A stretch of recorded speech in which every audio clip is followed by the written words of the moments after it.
आपण यांच्यात विद्यार्थी म्हणून बघूयात, याच्यात ना आपण मराठा म्हणून बघूयात, ना ओबीसी म्हणून बघूयात.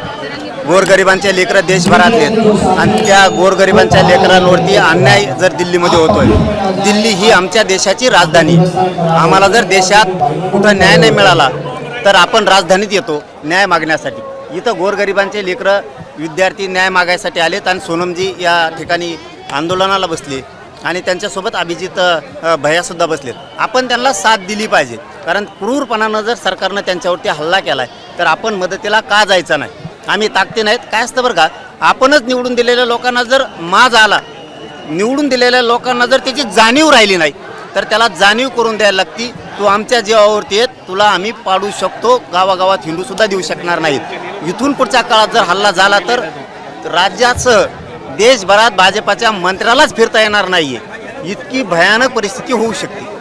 हिंदी में आप किस सांगा की जी चर्चा झाली तुमच्या दोघांमध्ये चर्चा काय झाली? मी आंदोलनाच्या संदर्भात सगळं जाणून घेतलं. सोनमजींची काळजी घ्या म्हणूनही सांगितलं. विद्यार्थ्यांनी शांत राहावं, याच ठिकाणावर शांत बसावं. आपण संसदेकडे जाऊ नये, कारण आंदोलन मोडण्याचा प्रयत्न करत असते. आज ह्या लेकरांची, या पोरांची इथं पोरं बसलेत, यांची तळमळ आहे आणि आपल्या एखाद्या निर्णयामुळं त्यांची तळमळ मोडू नये. शांततेत जर राहिलं तर न्याय मिळतो. आम्ही शांततेचं आंदोलन महाराष्ट्रात केलं. आम्हाला माहीत होतं शांततेच्या आंदोलनात किती ताकद आहे. हिंदी में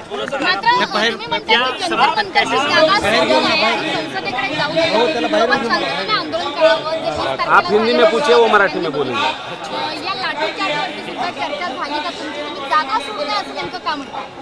हे बघा, शांततेत आंदोलन करायला लोकशाही मार्गानं कोणीही रोखू शकणार नाही.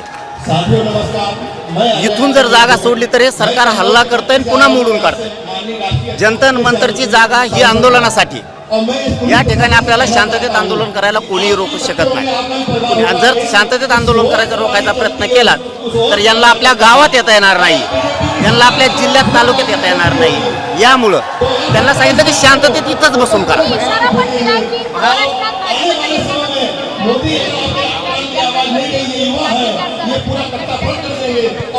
काय झालं?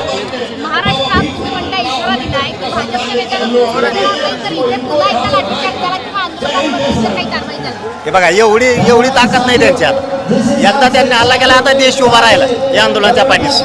फक्त कोणाकडून राजकारण होऊ नये, आमच्याकडून पण नाही आणि आंदोलकांकडून पण नाही. राजकारण नाही झालं, आपण विद्यार्थी म्हणून लढाई जर उभा केली तर लोक पक्ष सोडून देतील आणि या विद्यार्थ्याच्या पाठीशी उभा राहतील. चलो, धन्यवाद.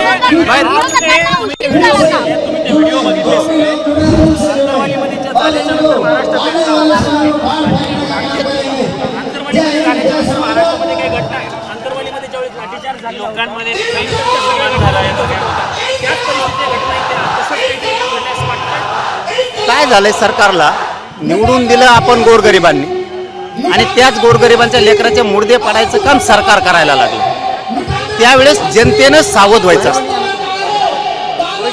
भाजप म्हणून चालत नाही, महायुती म्हणून चालत नाही. तुम्ही मतदान बीजेपीला करणार, महायुतीला करणार, परंतु तुमच्याच लेकरा बाळाचं वाटोळं होतं. हे भाजपमधल्या लोकांनी सुद्धा समजून घेतलं पाहिजे. पक्ष जास्त मोठा मानायचा का स्वतःचं लेकरं मोठे मानायचे, हे भाजपच्या सुद्धा मतदान केलेल्या लोकांनी ओळखलं पाहिजे.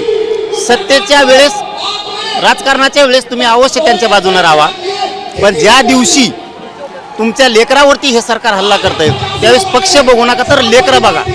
हे खूप महत्त्वाचं आहे देशासाठी. नाही, आता काय त्यांचं निवेदन आहे. आमच्या आंदोलनाची पद्धत वेगळी, त्यांची वेगळी. ते सांगतील त्या पद्धतीनं आंदोलन करावं लागत असतं. ते ज्या वेळेस हाक देतील त्यावेळेस आम्ही येऊ, असं त्यांना आम्ही शब्द दिला.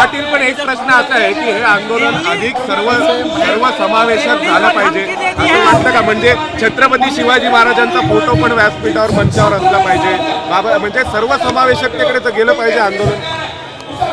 मी या आंदोलनाकडं विद्यार्थी म्हणून आलो. ज्याची त्याची भूमिका असते, आपण कोणाला भूमिका सांगू नये, हे करा. मी स्वाभिमानी आहे, कट्टर आहे. मी माझ्या पद्धतीनं लढत राहणार आहे. पण मी आज इथं विद्यार्थी म्हणून आलोय. फोटो लावणं न लावणं हा ज्याचा मी त्याच्यावरती राईट सुद्धा देऊ शकत नाही. ठिकाणी आंदोलन झाले. भविष्यामध्ये जर असं आंदोलन झालं पुन्हा तर तुम्ही त्या आंदोलनामध्ये सहभागी होणार का? त्यांनी जर हाक मारली शांततेच्या आंदोलनात तर मी येणार. दिल्ली आने वाले हैं, दिल्ली में आंदोलन करेंगे, धमकी दे दी है सरकार को आपने. आणि सरकारने फार मोडूनच काढलेत लोक, त्याचं काय. मी आता नुसती धमकीच दिली, फक्त तुम्हाला महाराष्ट्रात आणि देशात फिरून द्या धमकीच दिली. पण दिली कधी? तुम्ही हाणल्यावर. आता तुम्हाला जर एखाद्याने चापट लावली, तुम्ही गप बसता बूम फेकून हाणता नाटक येत त्याचे. आमचे लेकरं गोरगरिबाच्या खेड्यातून आलेत आणि तुम्ही इथं, दिल्ली आमची राजधानी आहे, दिल्ली म्हणजे प्राण आहे या देशाचा. इथं तुम्ही आमच्या लोकांना जीव घालायचं सोडून दांड्याने मारायला लागला. तुम्हाला कशी सुट्टी देणार राव? निवडून देणारे आमचे मायबाप आहेत तिकडं देशात, आणि ज्या मायबापांनी निवडून दिलं त्यांच्याच पोरांना आणि पोरींना तुम्ही इथं मारायला लागलात. शांत बसणार कसे?